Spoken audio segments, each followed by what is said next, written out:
গৰমৰ বতৰ বন্ধুসকল, আজি অলপ ওলাই আহিছোঁ দেই।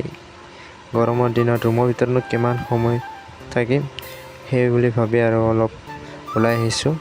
আমাৰ লগতে আছে এয়া বৰ্মন দা আৰু মই একেলগে অলপ বাহিৰত বতাহ খাবলৈ বুলি ওলাই আহিছোঁ। কাৰণ ইয়াত গাড়ী মটৰ খুবেই কম, ইয়াৰ কাৰণে ইয়াত খোজ কাঢ়িব খুবেই ভাল আৰু বহুতো মানুহ আহে খোজ কাঢ়িবৰ কাৰণে ভাটিবেলা সময়ত। আৰু ইয়াৰ প্ৰতিটো উশাহ আৰু যিবিলাক নেকি জলবায়ু ইয়াতে নিৰ্দিষ্টভাৱে সৰল, কোনো ধৰণৰ একো প্ৰভাৱ নপৰে। চাৰো চাইডে চিৰসেউজীয়া।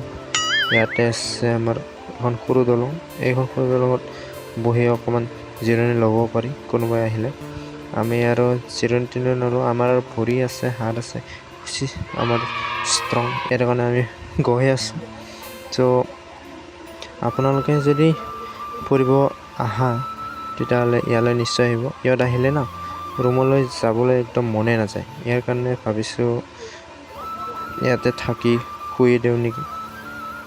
আপোনালোকে যদি ভিডিঅ'টো চাই ভাল পাইছে, এটা ভিডিঅ' লাইক কৰি দিব আৰু আমাৰ ভিডিঅ'টো যদি নতুনকৈ চাই আছে আমাৰ পেজটো ফ'ল' কৰি দিব।